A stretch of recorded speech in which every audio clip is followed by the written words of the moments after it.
God, indivisible, with liberty and justice for all.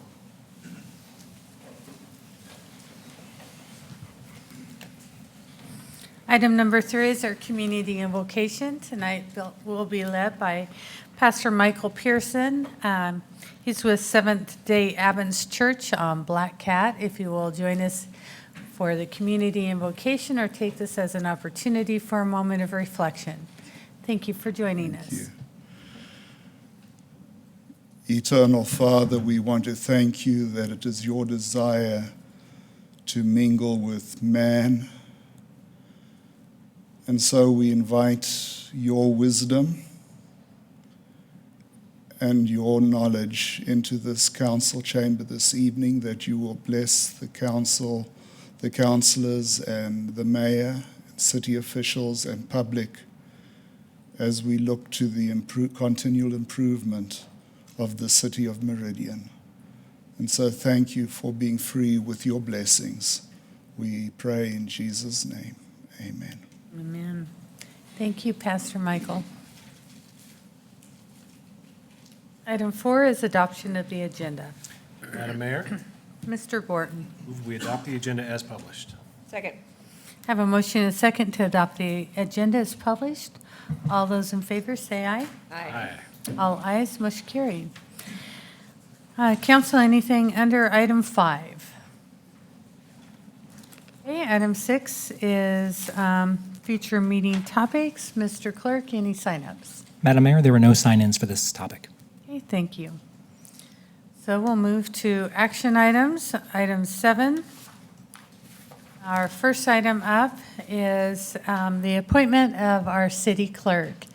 Council, a couple of months ago, I brought to you Chris Johnson's name as our interim city clerk. And tonight I am asking for your confirmation of an appointment for to remove the interim as I would like to appoint Chris as our permanent city clerk, or as permanent as we can say permanent, right? And so, council, you've all had a chance to get to know Chris in this function as our city clerk. I can tell you that the feedback I receive from those that work with Chris see a very willing leader and someone that has looked for system improvements as he's stepped in to fill the shoes of our former city clerk, C.J. Coles. And I just would like to offer any questions or any comments, and I will ask for your confirmation of this appointment. Madam Mayor, Mr. Borton. just a brief comment. I think it's a great appointment. I appreciate you bringing it forward. I echo your sentiments about how Chris has tackled the role, the interim role. I think could be a fantastic appointed clerk in this position. You have been and are open-minded and innovative and kind of challenge us to look at things a different way and do things better, which is a great perspective, as well as taking your role extremely seriously and the responsibility very seriously. So I wholeheartedly support the appointment of Chris Johnson as city clerk. Well-deserved. Second. Was Just kidding. that a motion? Madam Mayor, I move that we appoint Chris Johnson as the city clerk for the city of Meridian. Second. I have a motion and a second, and after we call roll, I'll ask Chris if he has anything to say, and I know he has some guests here to be with him during, excuse me, during this special moment, so I'll ask him to introduce. So anything further? Mr. Clerk, will you please call roll? Thank you, Madam Mayor. Councilmember Mylum? Okay. Aye. Councilmember Byrne? Aye. Councilmember Palmer? Aye. Councilmember Little Roberts? Aye. Councilmember Borton? Aye. All ayes. Aye.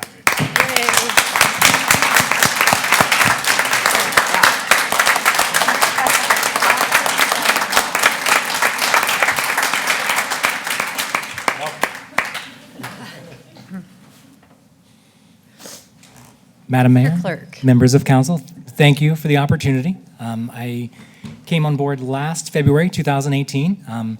I thanked CJ for taking a chance because I did not have the background that he was probably looking for or expecting when he did the search. But I really learned a lot from him, learned a lot from all of you, and I still have a lot to learn. So I just look forward to new challenges every week and trying to make the clerk's office run as well as any clerk's office has. And then with me tonight, my wife and 2 children are here, Candace Johnson, and then Elijah Campbell and Ethan Campbell. And Eli was actually an intern last summer in our summer youth intern program, working for John Sweeney and Bill Young. So he knows a lot more about the building than I do. So he's a great resource as well. But thank you for the opportunity. Thank you, Chris, and congratulations. It was well earned. Thank you. Okay, item 7B is a public hearing for Maine to Meridian H 2019-0057. I will open this public hearing. For those that might be here tonight that are new to our process, our public hearings, we first have staff comments. We then ask the applicant for any comments, and they have 15 minutes to present their application. We then take public testimony. Public testimony has a time limit of 3 minutes, and there is a timer on the computer screen, so you'll be able to track your time. And at the end of public testimony, we will ask if there are any remaining questions we'll have the applicant answer any questions and have final remarks. Ask council for any final questions. If they're ready to render a decision, they'll close the public hearing. And just to note that there is a packet of public documents that council's had an opportunity to review prior to coming here this evening. And they've taken that under consideration as well. So with that said, I'm going to turn this over to Kevin and for staff comments. Thank you, Madam Mayor, council members. This first item before you, item 7B, is the Maine to Meridian vacation application. You may be familiar with this site located across the street here from City Hall at 703 and 713 North Main Street. The applicant is requesting approval to vacate a 10-foot wide public utilities. Is that better? Perfect. So the applicant is requesting to vacate a 10-foot wide public utilities and drainage easements shown here in red, located on the Renewal Place subdivision. All easement holders have submitted written consent agreeing to vacate this portion of the easement. This vacation is a condition of approval for the issued certificate of zoning compliance, and all the drainage of the site is being reviewed with the submitted building permit applications. With that, staff does recommend approval of the vacation, and will stand for questions.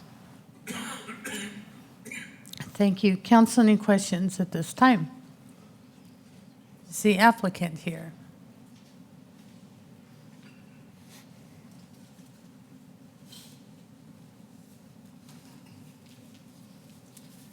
Good evening. If you'll please state your name and address for the record. I will. My name is Brian Appleby. I work with Renison Engineering at 410 East State Street, Suite 120 in Eagle. Thank you. I have nothing further to add to this. Okay. No, thank you. Mr. Clerk, is there any citizen testimony that has signed up? Madam Mayor, there is not. And council, if I may take this opportunity to let you know, we've had some public comments the last couple meetings asking for us to read names into the testimony. And what we were able to do, as we didn't want to really go that route, we now have access on your desktops. If you're logged in, you can see in real time those who have signed in, whether they've indicated to testify or not. So we will still read those and state the number of people that have signed up, but you can go in and visualize that as well if you choose. But for this, there's no sign-ins. Thank you, and thank you for doing that. Council, at the beginning, Chris will read if there are anyone signed up, give the total number, and only read the names that have indicated a desire to provide testimony. But you'll be able to see all those names that have signed up, and it will be then part of your consideration. Yes, Mr. Burnt. How do you get to where you're at right now? You have to sign in, Okay, I'm in. and Little tutorial on the spot, thank you. you bet. There should be an icon on your computer that says sign in dashboard. It's just a white box. All got, yep. Boom, There you go. thank you. You're welcome. And thank you, Chris, for working to get that. Okay, this is a public hearing. Is there anyone who wishes to provide testimony on this? Be slick. Okay, seeing none. Madam Mayor, Mr. Borton. move that we close the public hearing on H 2019-0057. Second? I have a motion and a second to close the public hearing. All those in favor say aye. Aye. All ayes. Madam Mayor, Mr. Borton. move we approve H 2019-0057. Second. I have a motion and a second to approve H 2019-0057. Mr. Clerk, will you call roll? Thank you, Madam Mayor. Councilmember Mylum? Aye. Councilmember Burnt? Aye. Councilmember Palmer? Councilmember Little Roberts? Aye. Councilmember Borton? Aye. All ayes, motion carried. Item 7C is a public hearing for H 2019-0060. I will open this public hearing with staff comments. Thank you, Madam Mayor, members of the council. The next application is a development agreement modification. This site is located on the north side of West Franklin Road, just east of Linder Road. The applicant is requesting a modification to the existing development agreement consistent with the previously approved rezone of the lots along Franklin Road from the CG to the IL zoning district. The current development agreement allows for a mix of industrial and commercial uses as allowed in the CG and IL zoning districts, except for the industrial zone lots that abut residential properties to the west, on which certain uses are restricted. No development is proposed at this time. However, the applicant plans to develop the lots that front on Franklin Road with warehouse and/or flex space type uses. Only one of the lots on the northern portion of the site is yet to develop. The staff is recommending all future structures comply with the design standards listed in the Architectural Standards Manual. Staff further recommends lots 3 through 8, Block 1, comply with the non-residential industrial standards, and lots 1 through 2 and 9 through 10, Block 1, that front on West Franklin Road, comply with the non-residential commercial standards, and that those structures not have any loading docks or roll-up doors visible from a public street, since those structures will be highly visible from an arterial street. What you have before you here is the markup of the current development agreement provisions and those recommended by staff.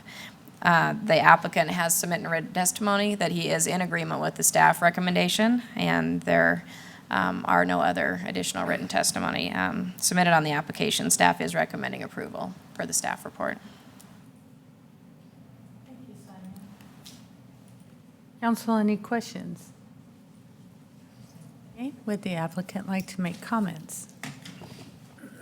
Good evening. If you'll please state your name and address for the record. Madam Mayor, Ron Van Acker Jr., 3084 East Lanark Street here in Meridian. Thank you. Really don't have any comments, but I didn't think I should just sit there. So if you have any questions, I'd be happy to answer them. Thank you, Ron. Council, any questions for the applicant? Thank you for joining us. Thank you. Mr. Clerk, were there any signups? Madam Mayor, there are no signups. Okay. This is a public hearing. Is there anyone who wishes to provide testimony? Okay, seeing none. Council, any questions for the applicant or staff? If not, I would entertain a motion to close the public hearing. Madam Mayor, Mr. Burnt. I move that we close the public hearing for H-2019-0060. Second? I have a motion and a second to close the public hearing. All those in favor say aye. Aye. All ayes. Madam Mayor, Mr. Burnt. I move that we approve item 7C, H-2019-0060. 2019-0060. Second. Have a motion and a second to approve item 7C. Council, any discussion? Mr. Clerk, will you call roll? Thank you, Madam Mayor. Councilmember Mylum? Aye. Councilmember Burnt? Aye. Councilmember Palmer? Aye. Councilmember Little Roberts? Aye. Councilmember Borden? Aye. All ayes, motion carried. Item 7D is the impact fee public hearing. It is the third reading of this ordinance with the public hearing. So we'll open the public hearing portion and ask for staff comments. And I think our CFO will be taking the podium.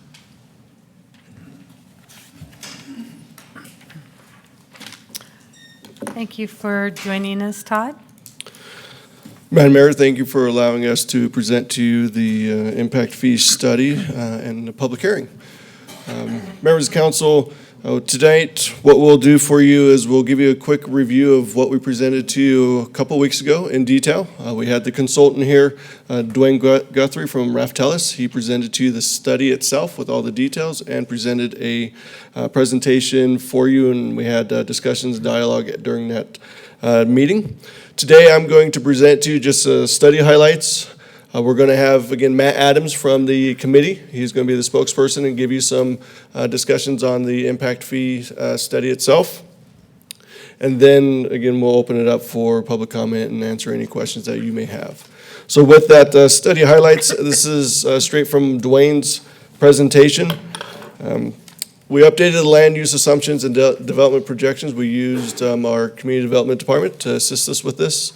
We documented all current infrastructure standards and projected the needs for the additional facilities. So Dwayne worked with the committee members and along with the fire chief, the police chief, and the director of parks to make sure that we had all the infrastructure and the levels of service calculated correctly. Dwayne then also recommended changing the residential fees per dwelling based on size thresholds as compared to what we currently have, and we presented that to you last time. And then we also presented an idea to have 2 commercial fees instead of the 1 current fee that we currently have today. I do want to remind you that the committee worked with Raftellus in detail. The committee members worked with all the departments in detail for a number of weeks and months. Raftellus worked with finance throughout the process, and the committee members are made up of your citizens of Meridian and the business community themselves. The committee reviewed all the documents, the infrastructure requests by Parks, Fire, and Police. They asked questions about the request within the CIP or the CFP that we're familiar with. They approved and felt that all the items that were submitted within the CFP or the CIP within the impact fees were acceptable and met the levels of services that we planned on achieving for the next 10 years. So everything that you saw in the study was vetted through the citizen group, the committee members, and also the consultant along with all the directors themselves. So that's the study highlights. This here represents the proposal that he presented to us as a city. So Raftellus, along with the committee, presented this impact fee proposed study approach. Again, we are moving towards a multi-tiered residential approach and a 2-tiered non-residential approach. Our current existing fees are over off to the right called existing total 2013. Again, we only have 1 rate for residential. We do have a different rate for multifamily. We're looking to eliminate that separate multifamily and using square footage instead to calculate that. It was brought to our attention that the ordinance isn't super clear on how the multifamily is calculated, so I'm going to work with Bill and Ted to clean up the ordinance language so it's nice and clear on how multifamilies are going to be calculated. Here it says residential will be calculated per housing unit. There is an approach to it. What we'll do is we'll take the total square footage of the climate-controlled area of a total complex and divide it by the total number of units, and that will give us an average square footage of the units, and then you'll use this chart to figure out what your fee would be. So if the average unit size is 1,200, you would then go into this chart and go, okay, I have 100 units at 1,200 square feet. rather than asking the developer to tell me I have 73 1,000 square foot homes, I've got 17 2,000 square foot homes, and 17 3,000 square foot homes. We're going to take the average climate-controlled area of the total facility divided by total rooms, again, average square footage per unit, and then apply that to this document. The ordinance itself isn't clear there, so we're going to work on getting that nice and clear for anybody who reads it, understands that's how multifamily will be calculated. Do note, like in years past, if we don't accept the total proposed fee structure, we will be asking general property taxpayers to subsidize the difference in the development as set forth. As the data shows here, we are asking to go from about $2,017 for residential to we're going to use the $2,943 as our kind of baseline for you. We're asking for about $943 more per permit over and above what we're doing today. So with that, that is the slide presentation I have for you. I'm going to bring up Matt Adams, the spokesperson for the Impact Fee Advisory Committee. He has a few slides that he wishes to present to you. Then after Matt's done, we'll stand for any questions from you guys, and then we'll allow public, I assume, to give questions for you. So with that, I'll bring up Matt Adams from the Impact Fee Advisory Committee. Thank you. Welcome, Matt. Good evening.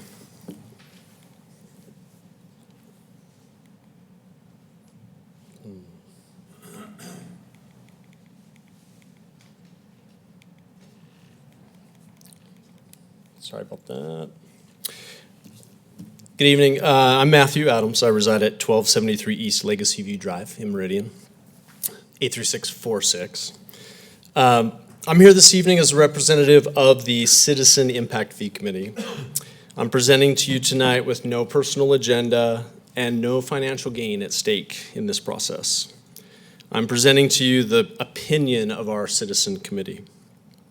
As stated at our previous hearing a couple weeks ago, our committee did vote unanimously to send this report to you for adoption, and I'm here to present that opinion of the committee.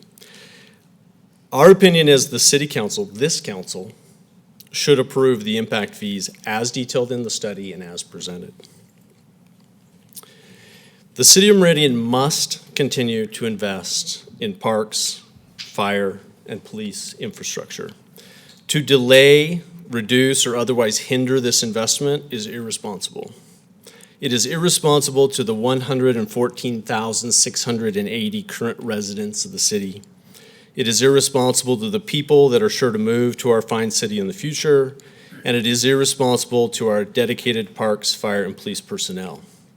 Reduced impact fee revenue can result in falling behind. The city of Twin Falls, south of us, has fallen behind. On May 21st of this year, the city of Twin Falls ran a bond for fire department and police department infrastructure and facilities. They do not have impact fees. The bond failed.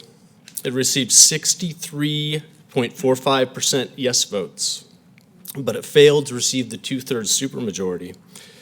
Twin Falls Fire Chief Les Kinworthy is quoted as saying later that evening, "We will definitely be back with another bond. We were not exaggerating the need."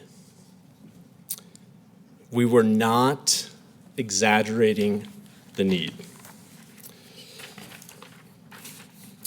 I've spent 6+ years on the committee interacting with and collaborating with community members, as well as the trusted team of highly qualified staff, department heads, and fire and police chiefs. They've worked diligently to develop comprehensive CIPs to address the demands presented by growth. Any person or organization that would come before you and question our parks, fire, and police leadership in their CIP development and suggest that these numbers are possibly padded or inflated, they are wrong. The CIP for each department is comprehensive, thorough, and accurate. The CIPs address growth required development only. The impact fee study developed by Raftellus and the impact fee committee is thorough, accurate, and smart approach to impact fees.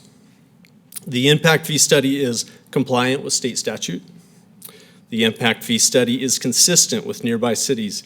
This is not an experiment. The proposed impact fees are the fair way to fund the infrastructure necessary to address the demands of growth. Let's review quickly some historic context of impact fees related to population growth in the city of Meridian. Not many of us, probably not many of us can recall the days when Meridian was a town of 2,600 people. But I would assume that most of us have been here for the exceptional growth rate since 2000. It's been incredible. As you can see in this simple graphic, it does not appear to me that past impact fee actions have resulted in negative impacts to growth in the city.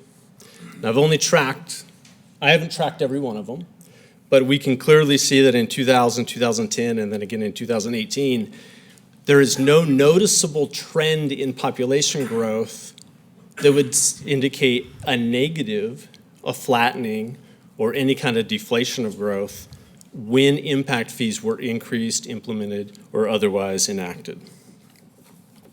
Last week, KTVB ran a story titled, "Meridian Among Fastest Growing Cities in the Nation."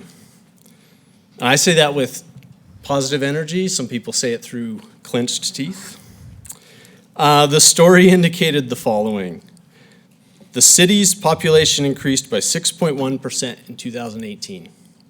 This is after we increased impact fees. Meridian is the second largest city in the state behind Boise. Boise and Meridian have impact fees. The state of Idaho ranked second in the nation for housing unit growth. You may hear from some in the community that the proposed fee increase being considered tonight will drive buyers to other markets in this valley. History appears to me to indicate otherwise. You do, however, have a decision to make. The decision is not whether or not you invest in the necessary infrastructure to address growth, but rather, how is this investment funded? Perhaps there are two options.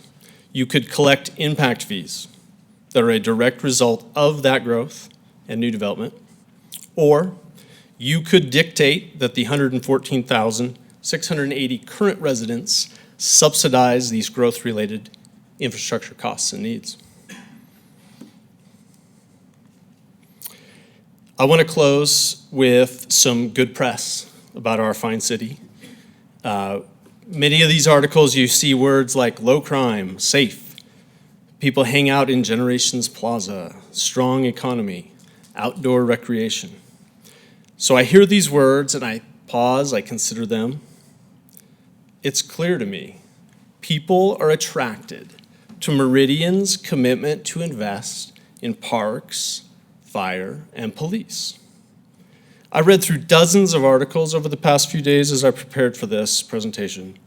I do not recall a single article that reported negatively on the City of Meridian's commitment to invest in parks, fire, and police. You should be very proud of this. This council must be courageous. This council must act with fairness to the 114,680 current residents. This council should approve the proposed impact fees at the full rate as detailed in the impact fee study. We are not exaggerating the need. Thank you. Thank you, Matt. Council, any questions? Madam Mayor, Mr. Borton? real quick, Matt, can you remind us how many people are on your committee and approximately how many times did you meet to come to the conclusion that you just referenced? Yes, Madam Mayor, Councilman Borton. We meet quarterly, and then we met a few extra times as we were right at the decision-making process. The number of people on the committee, I actually don't know. We have 7. It has varied because people, the time I've been there, we've had some people, new people and some people go. And in those quarterly meetings, so I missed a couple, unfortunately, but so quarterly over 6 years, let's say I've met 20 times with your staff, that group, and department heads. We've toured facilities, we've seen directly what the needs are and how they operate. And we have a group of varied backgrounds on that committee, varied ages, varied backgrounds, varied professions. And we didn't always agree on everything, but what we did agree on was the quality of the reporting, the quality of the study, and the recommendations in it. Thank you, Matt. Any other questions? Ms. Lowell Roberts? Madam Mayor, Matt, could you share a little bit about how the breaks in the housing square footage were created? We've had some people suggest that maybe we should look at something different. What was the discussion regarding where those breaks would occur? Madam Mayor, Councilman Roberts, excellent question. I don't know if I can answer that. Dwayne with Raftelis did explain it to us at our meetings. It is based on population and how many people generally live within a certain square footage of space, is my understanding. But I don't know, Todd, do you have You're good. Madam Mayor, Councilman Lil Roberts, the answer to the question, and I wish Dwayne was here to answer it for you in more detail, but on an email that I sent to you a couple weeks ago, I tried to answer that question in more detail. What he did is he collected the data from Ada County, and he collected the data from our planning department to figure out our average homes within our community over the last 5 years. We omitted the data from 1930s and 40s and 50s because housing styles have changed. So he tried to collect the most recent data to determine what he would determine as what is our average size household here. And then from there he developed, inside the study there's an algorithm, don't ask me to explain that one, but there's an algorithm that he used to calculate an arc to determine when the split should occur. So he used math to determine when should the split go from 1,000 to 1,500 to 2,500 to 3,201. So he used math to determine that. There are opinions that it should be 700 or it should be 1,200. He used math to try to calculate these splits based on the data from Ada County and the City of Meridian's development, data. Hopefully that answers or not. It does. Thank you, Todd. I had actually read it, but hoping there was a easier version. Unfortunately, there's not. It was a complicated algorithm, but that's what we hire a consultant to do this for, and this is what they do throughout the United States. Thank you. And I would agree. I've read some of the other letters that have come into you, and there's been some discussion about reducing fees at the lower levels to support different agendas or workforce housing or different things. Our committee never discussed that. So I can't represent the committee with an answer on that. Those ideas sound great. So, I mean, that is something that would be before you, but I don't know if a workforce housing candidate lives in a 1,000 square foot home, or is it 3 families that live in a 3,000 square foot home? I don't know the answer to that, so I really wouldn't be able to address that question that you've seen as well. Thank you. Other questions? Thank you. Thank you. Thank you. Mr. Clerk, will you please let us know who signed up? Madam Mayor, there were no advance sign-ins for this. Okay, thank you. This is a public hearing. Is there anyone here who would like to provide testimony? Yes. Good evening. If you'll please state your name and address for the record. Good evening, Madam Mayor and members of the council. My name is Dave Jorgensen. Good to be in front of you today. I'm here representing the Building Contractor Association of Southwestern Idaho. And I appreciate all the efforts, specifically this committee's efforts and your department head's efforts. It is not an easy task to review impact fees on a 5-year or whatever basis, which they do. So I applaud them for their efforts. The building contractors did submit a letter recognized due to people who are in transition. We're still without an executive officer, and so we apologize for not getting to you sooner, but I do believe you have a copy of that in your packet, or at least available. If not, I can make a copy for you. I will make my comments brief and then stand for any questions you have. First of all, in addition to serving with the BCA, I'm also the chairman of the Boise City's Development Impact Fee Advisory Committee. I've done that for numerous years, and so I know Matt's job. I do it over there at your neighboring city. And they went through this same gyration of calculations of trying to decide, should we split up impact fees by square footage of housing, and what's that algorithm, and what should it look like? And there's lots of ways to look at it. City of Boise actually went through 3 different iterations to try to determine what they thought was a fair and reasonable split of that percentage. And they went into regional housing and geographic areas, which I do not recommend, especially for the city here. So with that in mind, I recognize that the perception will be that this city council makes the decision, and you will decide winners and losers. That's the perception. Sorry, that's your job, to make that decision. Having said that, I stand back, and we as fee payers stand back and say, do we like the fee increase? Well, of course, the answer is nobody likes to see a fee increase. However, standing back further and say, is the formula fair? And that's really what this is all about, is the formula fair. And I would say generally it is. They've hired a good consultant. They've done a great job. The letter did point to one specific thing, and I want to raise that for your discussion tonight. The city, well, the analysis has gone to the point of trying to split this up by square footage of housing type. 2 parts. First of all, Councilmember Ann Little Roberts, you raised the question about square footages and by housing type areas. And I kind of saw a little table in here, and I guess the bottom line is, if you have 5 different groupings of housing sizes, that's 20% of each group. Do you have 20% of your new homes being built in each of those categories? If not, then you'll be either short or extra in your collections of your fees based on that. I don't have an answer to that question. That's a question I raised to the city.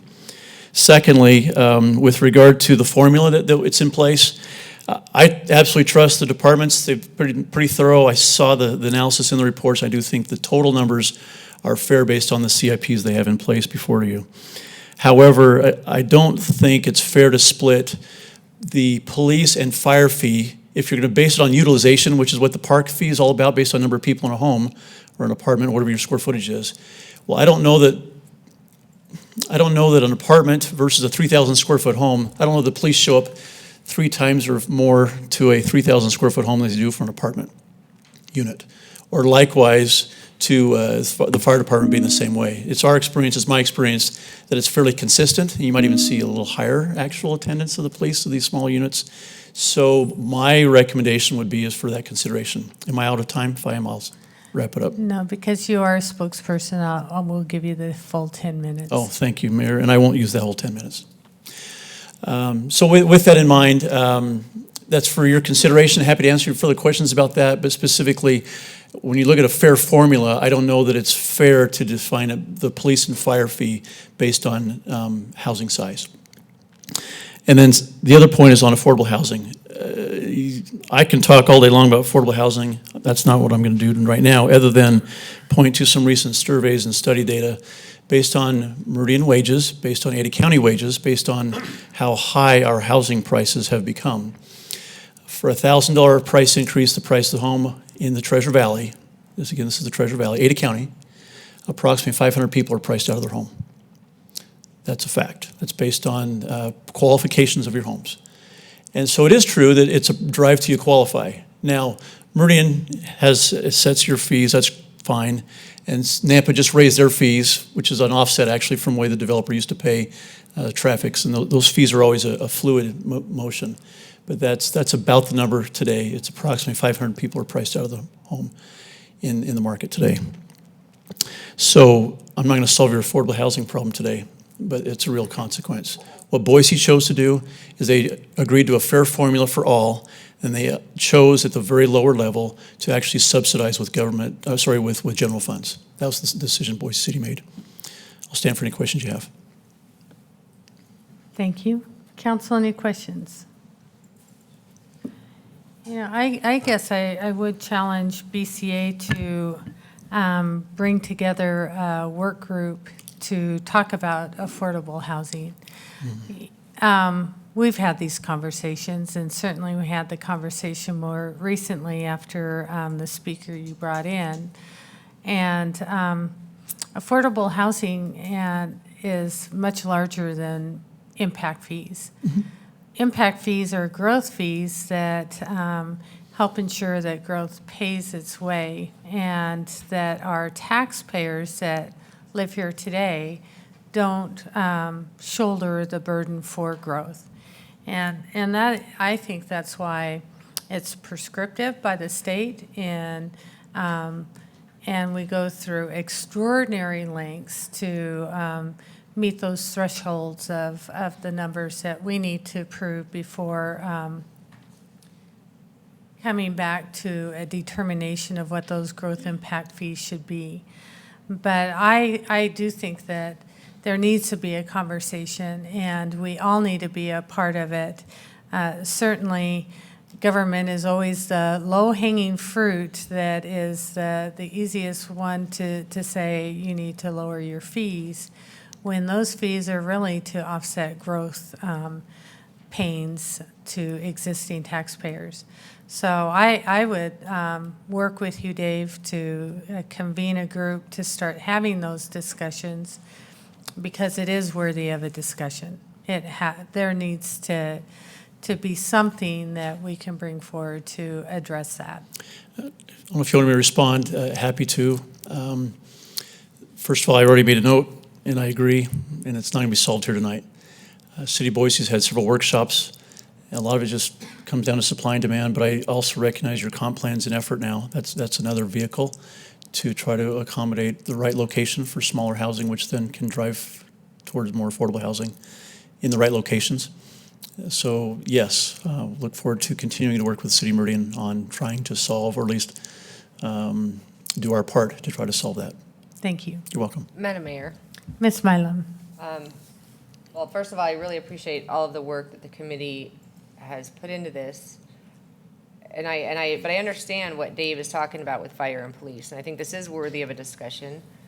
I'm hoping that finance has an answer to the question of what would that, if you just take the CIP for those two and divide it equally by the number of homes, what kind of number are we looking at? Because I would almost guess, Dave, that it would be more harmful to the smaller homes.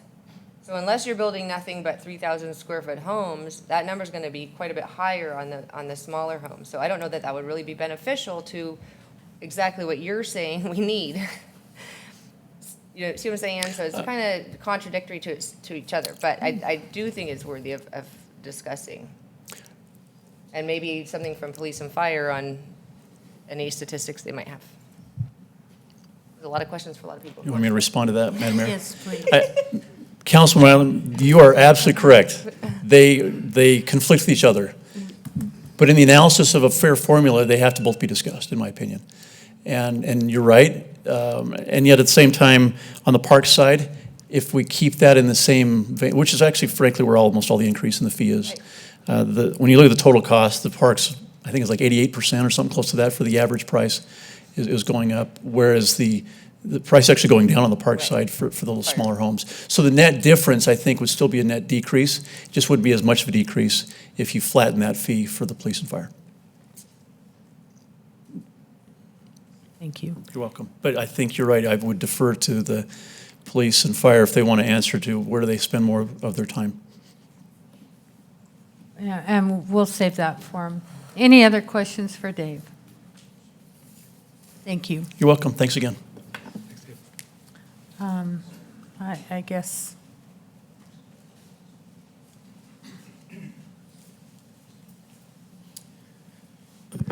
Madam Mayor, Council, when it comes down to the calculations and the form, it really doesn't matter to us. But to answer the question about responses, it's not about how many times we respond to a location, it's the type of response that we have there. And the larger the building, it does impact police, and it even greatly impacts fire. So don't think about the number of times that you respond there, think about the type of response. The larger the facility, the longer it takes to evac, the longer it takes to set a secure perimeter, the longer it takes for us to process a crime scene. And then on fire, it takes a lot more resources to put out a fire in a larger facility when you start getting these McMansions that we're building here in Meridian. A single fire truck or a single engine can't deal with that. Likewise, on the police side, is it takes a lot more people to actually establish a secure perimeter and then to search a residence. So it's not just a matter of how many times you respond there, it's a matter of the type of response that you have when you get there. And I think fire might have an even more in-depth response, but I would answer any questions that you may have. Thank you, Chief. Any questions for Chief Levy? Madam Mayor? Mr. Borton? Chief, is it, I read the correlation on size with regards to parks to make some assumption on the number of individuals who might be residing in the property, and in reviewing, some of the comments that Dave referenced, that it might also be true that if we're assuming larger structures on average might contain more individuals than smaller, those are individuals who are students in utilizing, police services in their schools, to driving on our roads, and our fire department response to car accidents, to safe work environments for more individuals, employees in our businesses, in a variety of settings where, assuming a larger structure has more individuals, there's a lot of opportunity and need for the capital improvement provisions for police and fire, all things being equal, for the greater number of people that are in our community, in settings far beyond just serving the structure itself, that support what I understand the committee's presenting here. Not sure that was a question or a statement. Well, do you following me is the first question, I guess, and do you agree that might be additional basis for this 5-tiered impact fee structure for police and fire? I do agree with the statement that you made, yes. However, impact fees are one-time only capital expenditures. They're not personnel, they're not police vehicles because they don't qualify for the life requirement. So it's not apples to apples. I know that. Correct. Yeah. But you're going to have those people in stations, in fire stations, Yeah. in police substations, in training facilities. That is provide one. those services. That is one, Madam Mayor, Councilman Borton, that is one additional thing that I did see in some of the comments that people had made about growth pays for itself. And my question would be, when? Because under impact fees, it can't be used for police officers, it can't be used for police cars, it can't be used for equipment, yet we are responsible for serving those needs immediately. So that growth may generate property taxes down the road, but it doesn't take care of all of our needs right away. So it does have serious impacts. As far as the... Since I Yeah. preside over the meeting, you are getting us out on a rabbit trail, because it doesn't pertain to impact fees. It does pertain to cost of service. Yeah. And I think that is one of the conversations that the speaker that the BCA brought in talked about, is all those different forms of revenue that contribute to serving the citizens. The growth impact fees are about what's prescribed under state code, and that's what's in front of us tonight.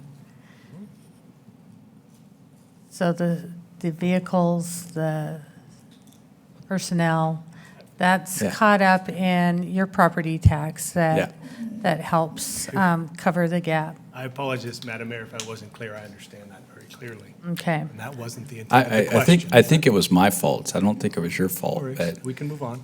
is there any other questions? Thank you.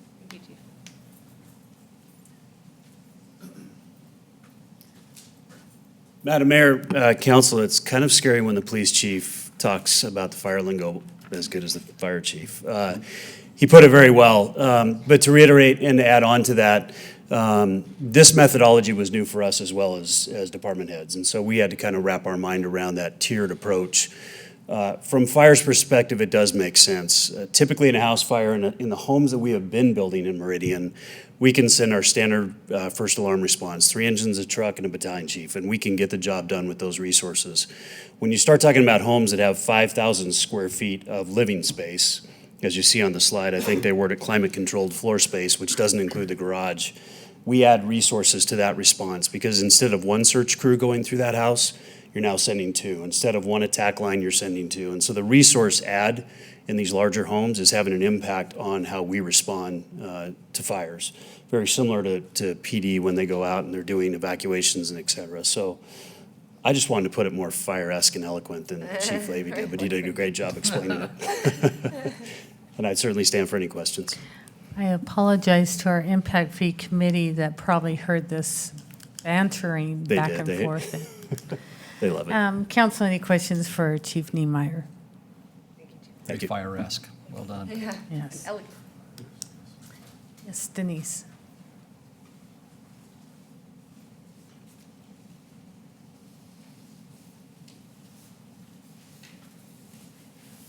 Hello, my name is Denise Lefevre. I'm at 6706 North Salvia Way, and let me tell you, your staff is responsive. I said something to Steve, he told Todd, he was up here talking about it. So I do have an issue about multifamilies not clear in page 3 of the ordinance or page 3 of the report, that it doesn't clearly delineate that there's a calculation involved in all that. So right now, you could have a 7,000, 10,000, 15,000 multifamily, and they would just get charged that one cap rate at 3,200. So I do have a concern with that. The other thing that I have a concern with is page 7 and page 9 of the report. They're using 2,532 square feet to calculate the revenue. In reality, the days of the estates and the bigger homes is coming to an end. New comp plant removes many of the acres of low density. Based on 2014, 2018 is how the report is calculated, but we're seeing an increasing move towards smaller lots and smaller homes, 55 and over communities, smaller affordable homes. I looked up Corey Barton, he's building houses under 1,500 square feet on some of his homes now. We're seeing smaller product come across. In addition, on the police, all of the fees are lower. Fire, 2,500 and 2,500 under or lower, and the parks under 1,500 is lower. So if you're using the calculations for revenue basis of 2,500 to 3,200 square feet, you're going to end up with calculations of revenue that's too high. So I do have, I have some concerns about the allocations. In addition to here, and maybe I have it wrong on here, but putting houses closer together and smaller houses, to me, it seems like that would cause more risk. As closer you get your houses, you catch one house on fire, you could trickle that over. So I would really like to hear what their opinion is on smaller, because we're seeing more and more lots get smaller and smaller and closer together. I believe we have some dimension standards coming forward to have those setbacks even smaller coming through on UDC.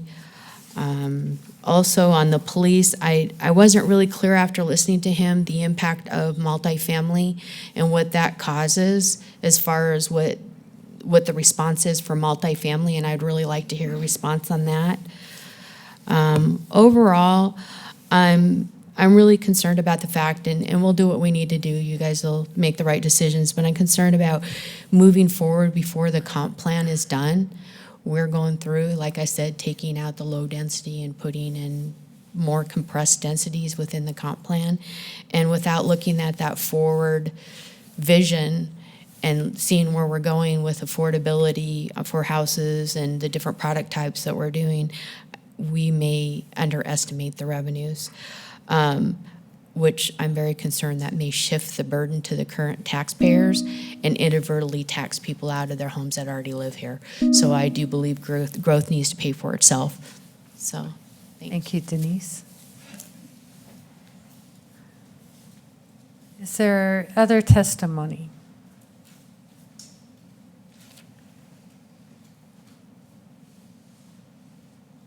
Okay, several questions were asked. Looks like Chief Levy's coming forward. Madam Mayor, I think there's at least one question there that pertained to us. I'll try not to go down a rabbit hole. As far as response, we talked about how many times an officer would have to respond out to a location. So divide it into the types of responses that we have. If you go to a house because you got a public call to take a police report on a cold crime, it's one officer. If you go there because there's a burglary alarm, there may be 2 officers. If it's a larger house that has multiple sides to it and a very large backyard, it may take 4 officers or 6 officers. If it is a crisis situation where shots are fired in the house, it may take 12, 15, 20 officers, depending on the number or not the number, but the square footage of the house. So the larger the facility and the more serious that the crime is, could take more resources and does take more resources under our protocols. That's all I'm saying, is that you can't base it on just how often you respond to a location. It's the type of response that you have, what brings you there in the first place. Hopefully that clarifies that question. And I don't believe there's any others that were pertaining to the police. Chief, I guess there was a question about what is the impact of multifamily and services. But again, this is a capital improvement plan that is about capital needs and not necessarily the personnel aspect. But do you have any comment on demand for services with the higher densities and the smaller lots and houses and multifamily? You know, there's a lot of different opinions on that, and I'm not going to weigh one side or the other because it's people that actually generate the calls, and it's a matter of, are they in one location or are they in 10 locations? So if they are in one location, it actually is better for us because we have less places to travel, less travel time. I don't believe there's any correlation that there's greater calls for service at multifamily homes. It's who manages those and the condition of the homes, because if you have good management and good HOAs, we have no issues whatsoever. If you have poor management or if you have multiple owners, we have some apartments that are owned by multiple people that have different standards, then that's when you run into problems. But to say that it's multifamily housing, that's totally not fair. There's a whole bunch of other factors that come into play. Council, any follow-up questions for Chief Levy? Let's talk fire again.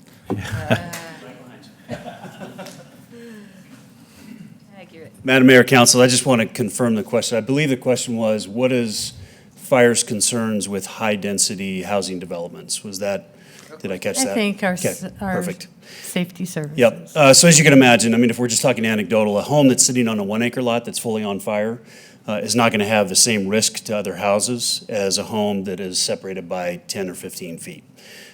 With that, though, this is not anything new for the fire department. Through our strategy and tactics training, we train to this. And so as I talked to when I was here previous, we would send, in this case, if we had tight homes and we had those 15-foot, 20-foot setbacks, we would send additional apparatus, and one of those apparatus would be assigned what we call exposure control. So exposures means for us the houses next to the house on fire. We have letters that so Bravo's to our left, Delta's to our right, Charlie's in the back.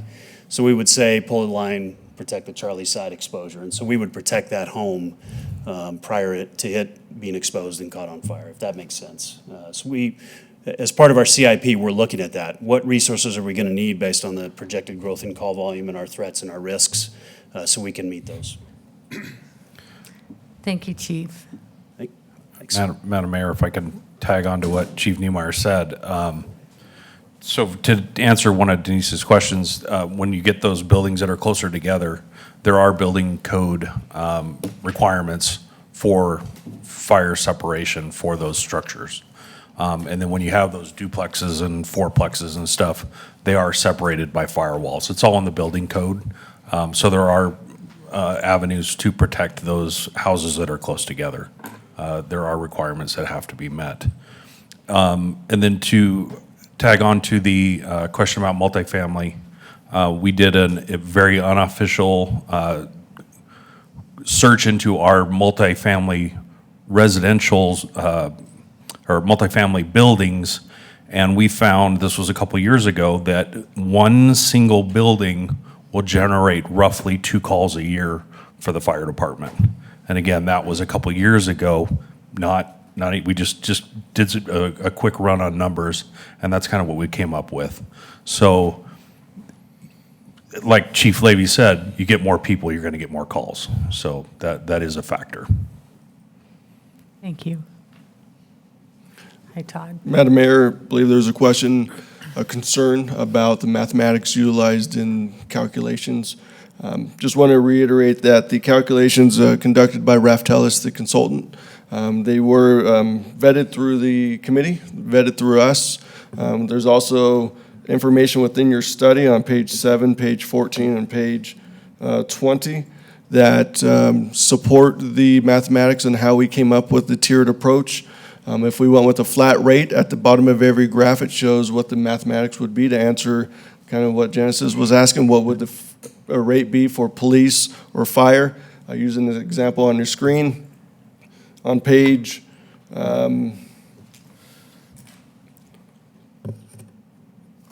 20, it would reference that the mathematical simple calculation would be 695.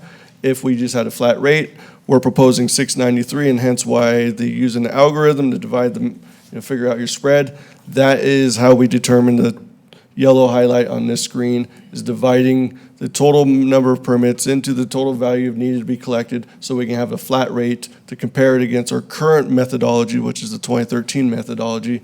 But that is also the simple methodology to support where Genesis was asking what would the flat rate be.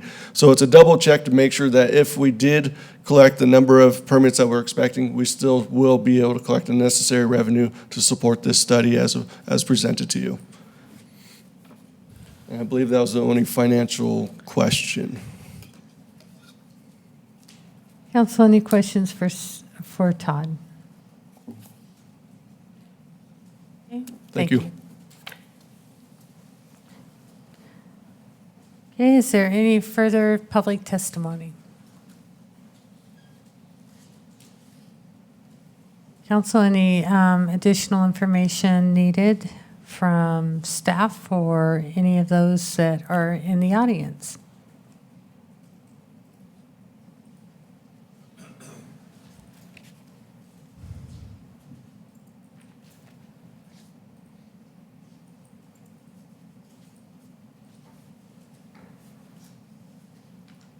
Madam Mayor, Ms. Milam. sorry to go back to that slide. I guess I'm just still a little bit confused with Mr. Jorgensen's request.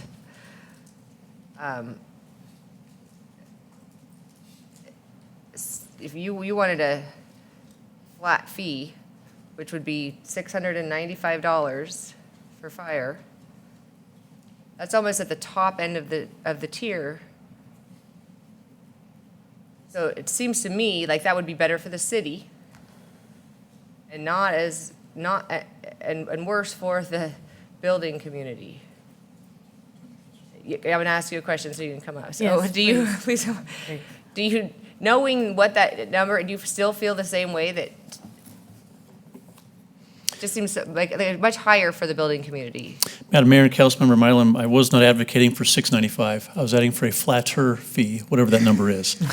And so I don't know what that number is. That's what the team over here That's is why I trying asked to him. conclude. That's right. And it's a formula, it's a math formula where you trust the departments, they tell you what the total dollar amount is needed, and then you divide it by the number of homes. It's really their projected growth. It's kind of the efforts there. I appreciate, and the answers were given here by the police chief and the fire chief and Joe as well. City of Meridian may be different than Boise City. Boise City depended upon Ada County Dispatch for their numbers. If Meridian City is saying, no, a house is a house and it's pretty much the same, but it's not, it's a little bit different, then maybe the numbers here are the right numbers. My question was just simply, based on my information and based on the Ada County Dispatch numbers for Boise City, they do see a correlation flatter, I don't want to say flat, but definitely more flat than this 3 times number that's being used here when you compare the top end versus the low end. Equally important, though, Councilmember Mylum and other members of the council, is do you have an equal number of percentage of homes in each of these 5 categories? If almost all your homes are in the bottom end or in the top, you're not getting the appropriate allocation of dollars as well. So I appreciate Todd's comments there, but I think that's a really important thing because at the end of the day, what the building community wants is to make sure you have good numbers that you can rely upon. Because 5 years from now, when we go through the same exercise, you're gonna look back and say, did growth pay for itself? Did it collect the amount of money we thought it would collect? And you need to have that information. Do you have the right number of homes by square foot, those 5 groupings of square footage of homes? And if you do, you'll get there. If you're more heavily weighted on the smaller or the larger homes, then I don't think that would be the case. So I think that's part of the important part of the analysis, which I haven't heard an answer to yet. To, again, answer your specific question, I'm not advocating for $695. Okay, well, I'm advocating for a flatter fee. Madam Mayor, but they did the math, and that's what the number is. So my question to you now is, knowing that, do you have the same opinion, or do you want to retract your letter? Asking for that. Councilmember Mylum, Madam Mayor, Councilmember Mylum, I don't know that I would agree with what they said, frankly, just based on the numbers that I know. The old number is, is that right, 695? That's right? 6 something, I know every city's a little bit different, I think it's 695. And so I don't know that I would agree with his calculation because to your exact point, that would actually raise the amount in total. So I don't think that would back into a 695 number. I think it would actually be a reduction based on sitting here thinking on the fly without knowing all the facts.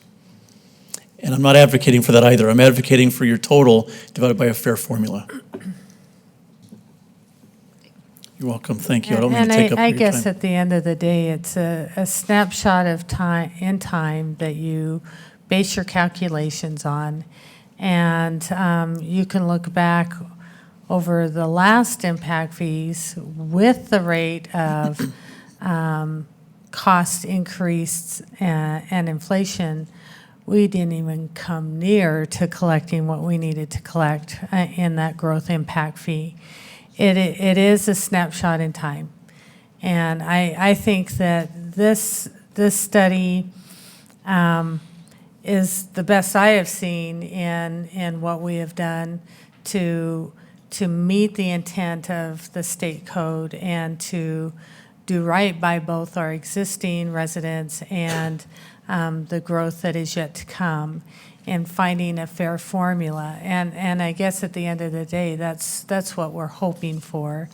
And we count on all of our partners to help us in looking at as many different angles as we can to see that, to maybe highlight or daylight things that we haven't considered. But I do think a lot of these things have been discussed by our impact fee committee, and today it's our best recommendation. Madam Mayor, I want to be really, again, thank you for your comments. If the council's direction is to make a decision tonight, then you're going to have to make your decision based on the information you have.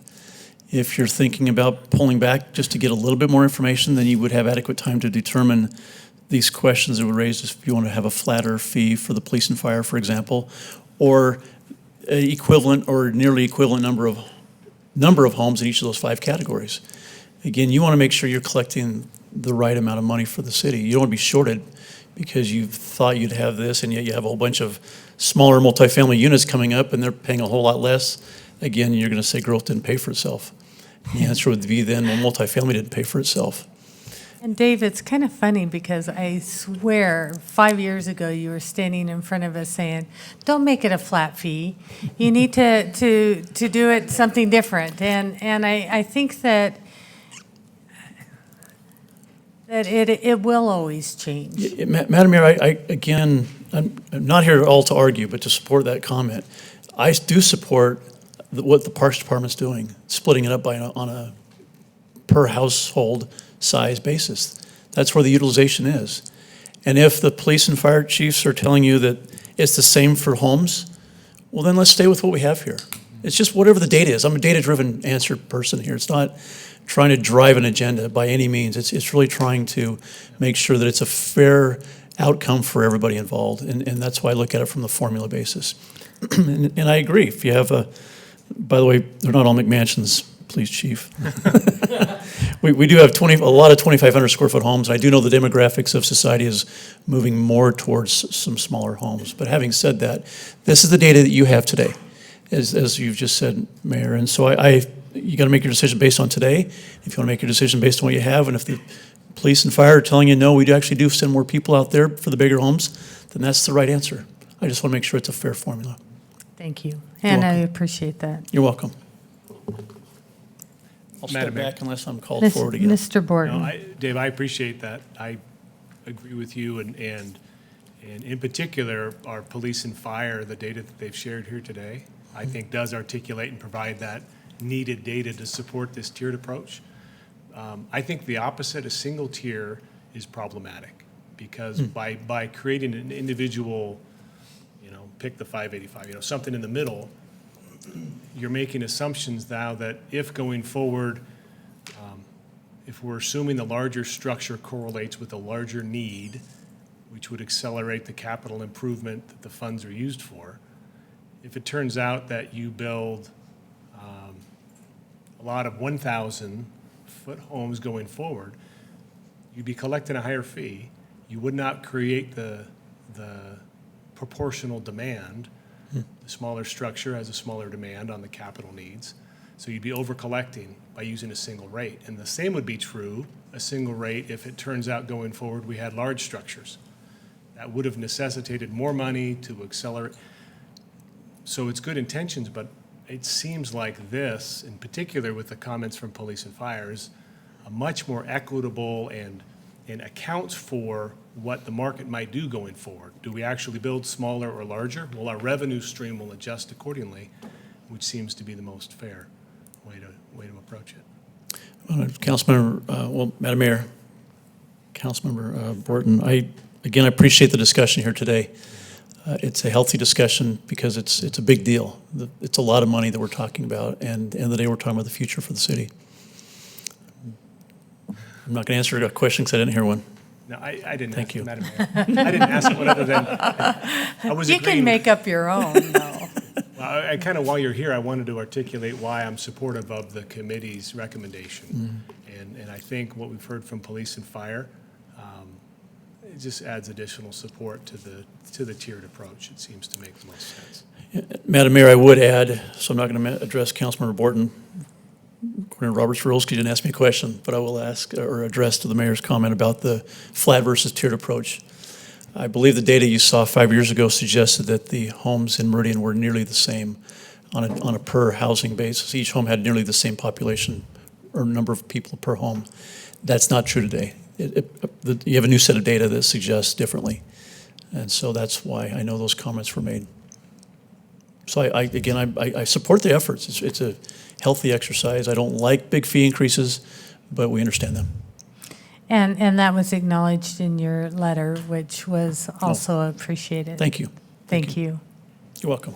Madam Mayor, Ms. Mila. I'd like to make a recommendation for 5 years from now. I won't be here, so somebody could bring their crystal ball, and then we can know exactly what the growth is going to look like.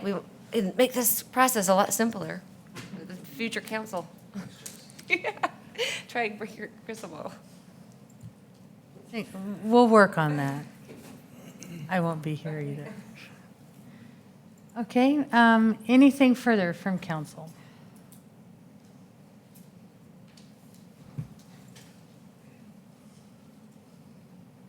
Does council have all the information they need? If you do, I would entertain a motion to close the public hearing. Madam Mayor, Mr. Palmer. I think this isn't the time for us to be making this decision. As much as we'd like to, we can't really silo huge decisions like this when we're weighing enormous other decisions in the city. I think if there's an order in which the three decisions, the budget, the impact fees and the comprehensive plan should be done. I think certainly the comprehensive plan should be finished before we decide on this, having all the information contained in that, as well as for council's benefit to have fresh in our minds all of the numbers surrounding what our annual budget is going to entail. We may get in, starting tomorrow, we may get in deep into these numbers in our giant binders and realize that we're going to have a tough time maintaining and replacing the items that we do have. The impact fees, the point of them is to be spent with a net increase and a planned increase in spending of impact fees. That gets us stuff, but then that's stuff that has to be replaced and maintained. We are limited in how fast and how much we can increase our general fund through property taxes. I fully anticipate that this council is going to decide to take the full 3% allowable, which if that were to be the case, that's saying we're taking as much as we can because we feel that we would need more to be able to maintain and replace the stuff that we have currently. So if we're planning on a large increase because of a large increase in population of getting more stuff to be maintained and replaced, I think this council would be in a much better position to make this decision, having all of those numbers fresh in our minds just after we do the budget rather than literally the day before we get into it. I also feel that Denise hit it on the head, that this definitely needs to take place after we've been able to review the completed proposal for the comprehensive plan.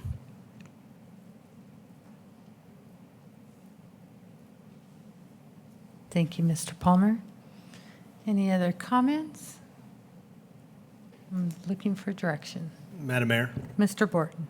I'm not quite sure I track the logic, or I guess the rationale behind delaying it to that extent. I see the impact fees correlate directly with the capital improvement plan, which is also part of this, which has already been created by our staff to account for those capital needs that our growth is required. I think all this does is create the revenue source to let, again, as we say, growth pay for itself. And any day we delay in making these more accurately reflect our capital improvement plan, we still have those capital expenditures. We're just making the general taxpayer fund them, or we're going to elect to not provide that capital need, which we all know and we're all told we have to provide to maintain our levels of service. So I don't think the comp plan changes that by any stretch. I don't think we've ever waited for a comp plan in prior years. And I don't think the budget hearing, because approving an impact fee change and a capital improvement plan is not allocating funding and spending money necessarily, but it's just creating a funding source for those improvements. I fear that delaying it only pushes the cost on the general taxpayer as opposed to the growth paying for itself. So I'd rather make it adjust sooner rather than later if that's the committee's recommendation to more accurately capture those costs as to be paid for by growth. Mr. Burnt? Madam Mayor, thank you. I'm in agreement with Councilmember Borton. I also agree with Dave and what he said in regard to, there's a lot at stake here. There's a lot of stakeholders that will be affected by this decision that we may or may not make this evening. I sat on this committee many moons ago, and I heard similar discussions and similar concerns throughout different people coming from different walks of life in that committee. And so I understand the deliberation that Matt talked about and what went on. It's very complicated. There's not a single, there's not a perfect methodology in how to approach this. And I believe, and I'm a data-driven guy as well. It takes the emotion out of it. It takes, it's just a lot easier to look at it with clear lenses. And I haven't heard anything this evening or in the past that would lead me to believe or lead me or lead us down a different road. And so, with that said, I'm supportive of this new proposal with impact fees, and we'll be voting yes on it this evening.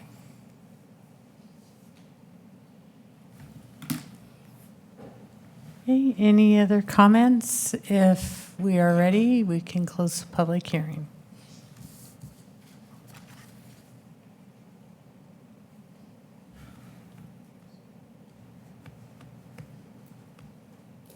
Madam Mayor, Mr. Borton. Michael, move we close the public hearing on item 7D. Second.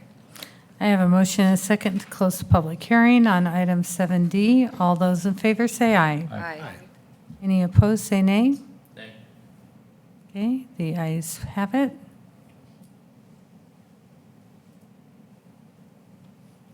The ordinance is under 8A, so we will wait until that point. Item 7E is under our fire department, a budget amendment for public education supplies.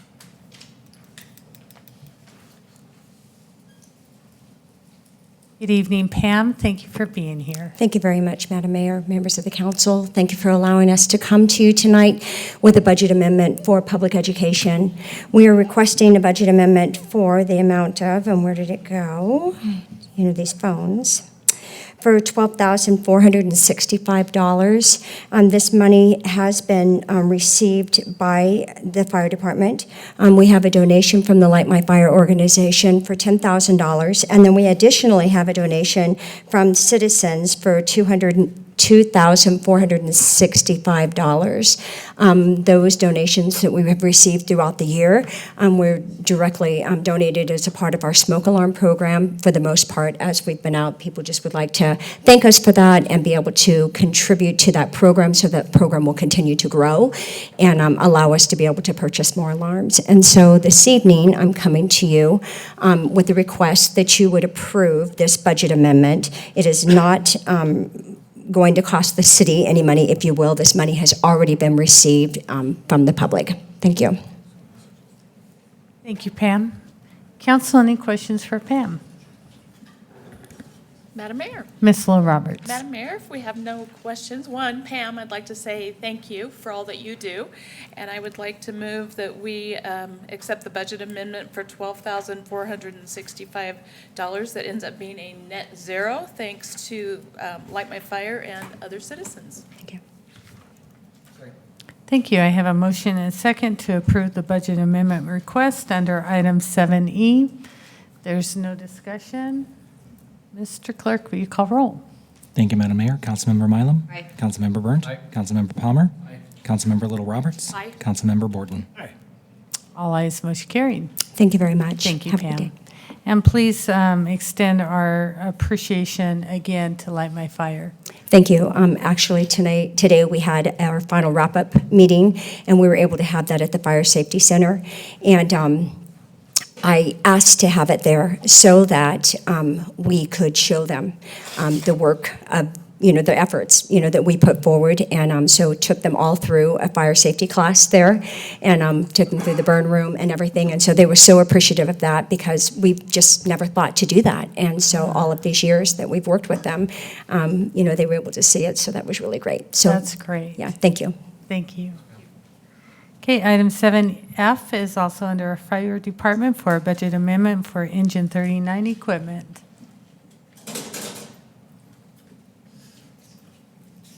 Good evening, Justin. Madam Mayor, City Council. We are here this evening to discuss trying to get some more equipment for one of our reserve engines. We have come to the realization that as the things have grown, that we have been behind the ball. We currently have got 2 reserve engines, and one of them does not have any equipment on it, hardly whatsoever. It's got hose and that's it. Where the problem has come is as we have had engines either break down from mechanical problems or they need to go into service, this is actually creating downtime for the crews. So it takes approximately an hour to get equipment moved from one engine to another engine, and then when we get that engine back, to put it back in place where it is. So it is creating a deficiency gap within our department. And so what we're asking for is about $13,500 in the amendment to finish outfitting this apparatus. What I have currently done already is managed to gather up some spare equipment that we have had in stock, and also have looked at our current budget and been able to take some money out of the budget to at least try to get this engine put together. It would have normally been a total of a little bit over $30,000 to get this thing equipped. So by doing what we've done, we've been able to cut that down to $13,500, and so we're asking to see if we can get this budget amendment taken care of this evening so we can get this apparatus back up and running. I understand there's also been a lot of talk about data, so if you have some questions for me, I now stand for your questions. Thank you. Council, here's your chance. Let's talk data. Madam Mayor, Mr. Burnt. how often do you, on the average, do you have to switch out? Okay, so currently, this last year, I went back and we had a total of 197 downtime incidences. And within those, 76 of them required them for a complete total change out of the apparatus. That required about 152 man-hours, this being out of service time. And then this also, if you take that into our responses, that's 152 hours of time that we were down that could have created an extended response, because we were having one crew from one station or another that was out of service, so you would have had to rely on another apparatus or another station to take care of that call. So then I also went back, and since I'm new into this position and just started in February, I thought I'd also just look at how rapidly this occurrence has been happening just in the last 3 months I've been in this position, and we've had 23 occurrences of that currently. And as of today, I've got 2 engines right now that are in the shop, so I've only got 1 spare engine that is available to us currently at this time. So if something happens tomorrow, we're going to be at our bare bone basics.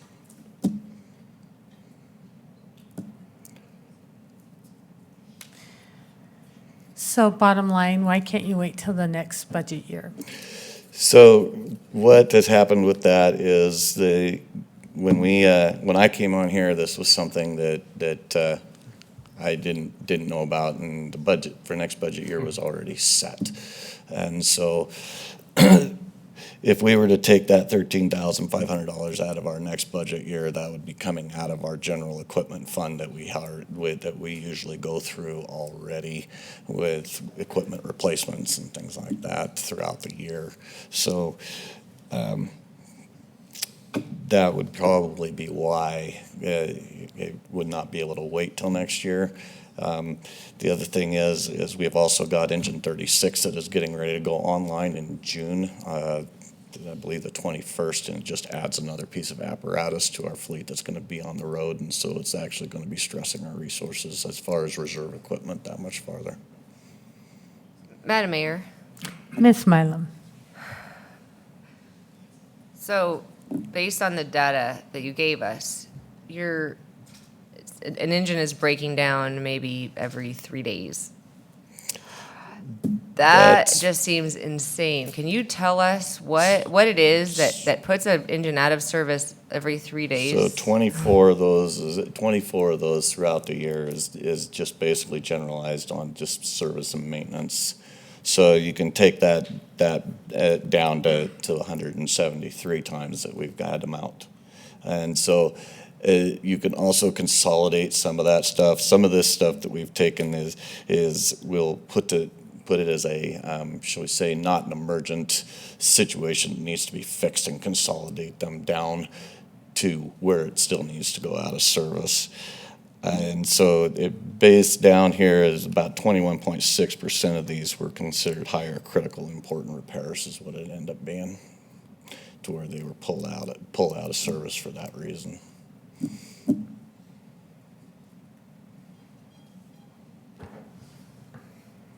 Madam Mayor, Mr. Palmer. I understand this is the procedure that you're asked to go through, given the situation, to avoid it being in 2021, to be able to now do it. But as I understand it, we can still put it in 2020 if we choose to, can we not? Yes. I mean, 2020 is to consider it for next year, which is what the question was about. Can this wait till next budget year? Which is in 4 months. Madam Mayor, that would be my recommendation instead of a 19 amendment. Let's put it in 20.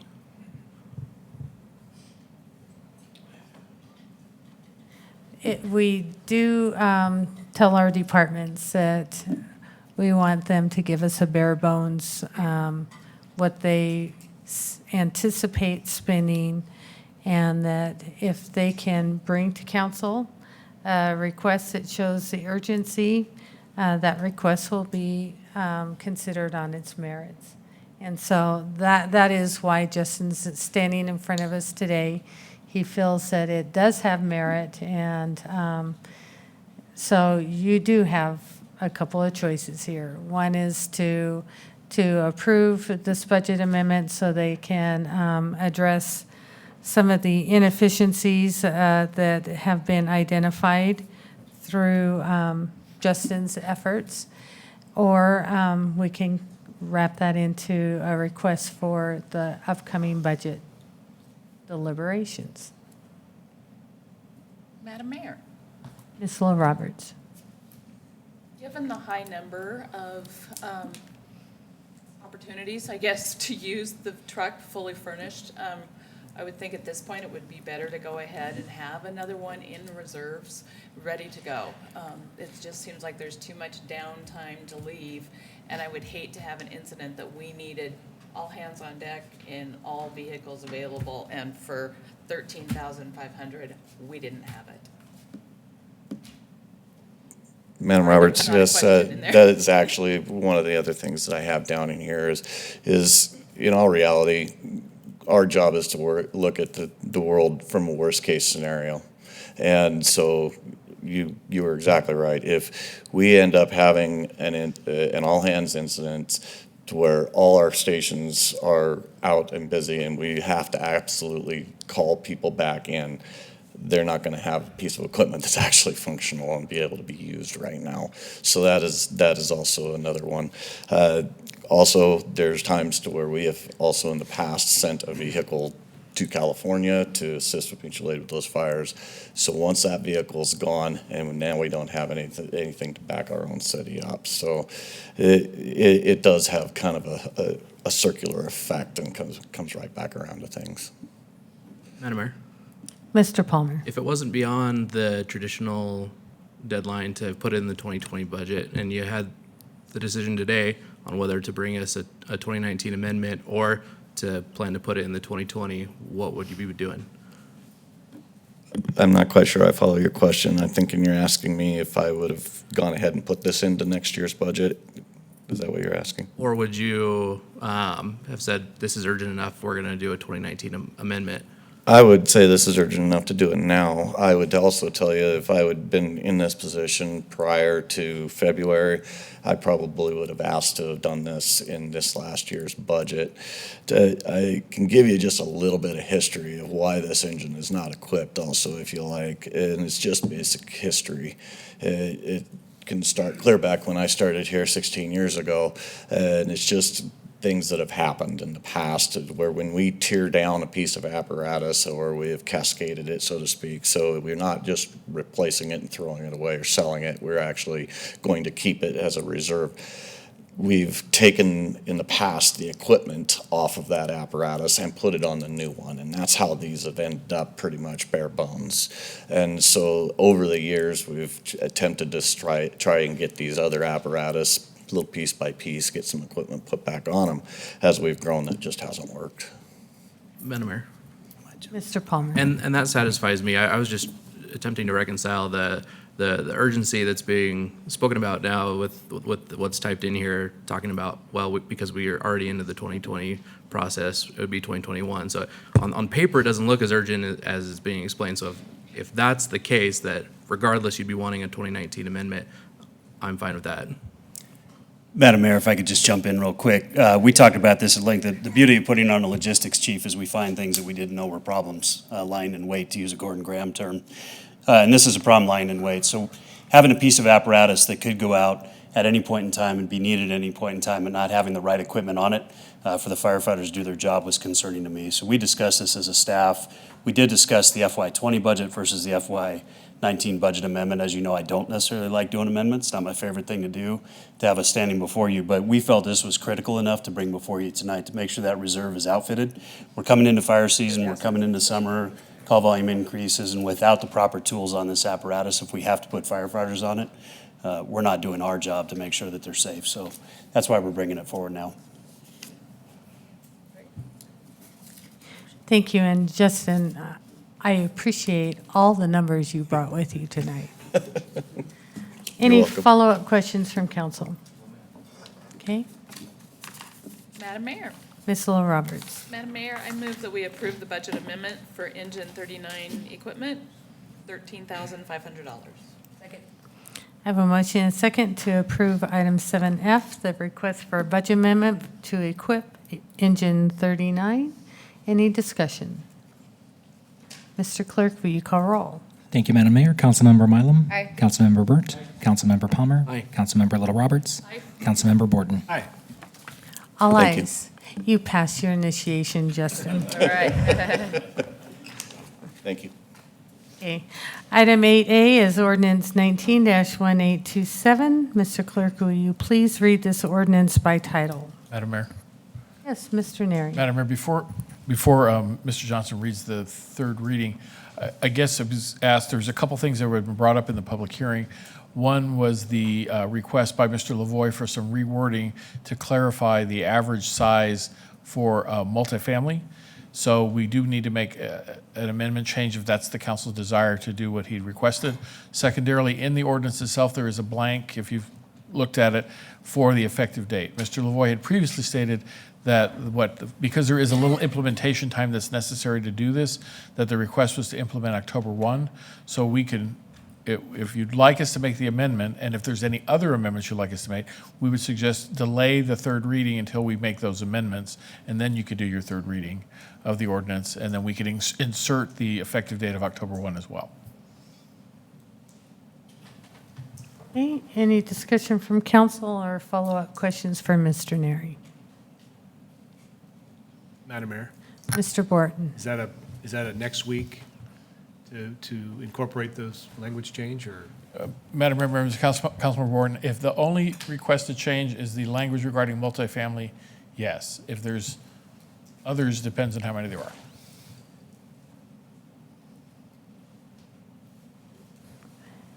And that language change should be in black and white for you to be able to reference.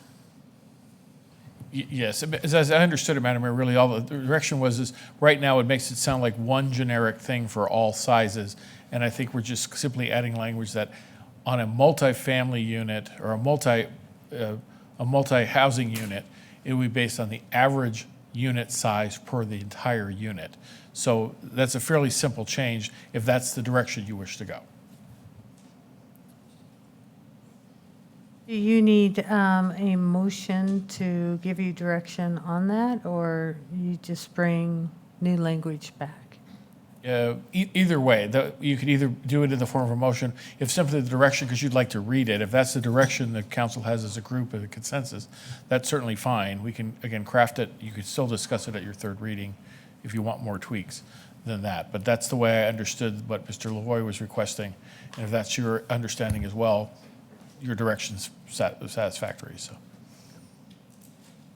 Okay.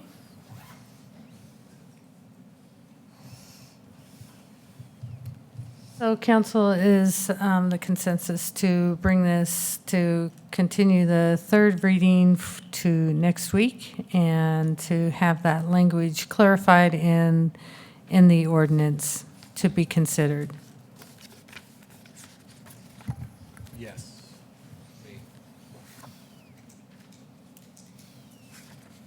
One person.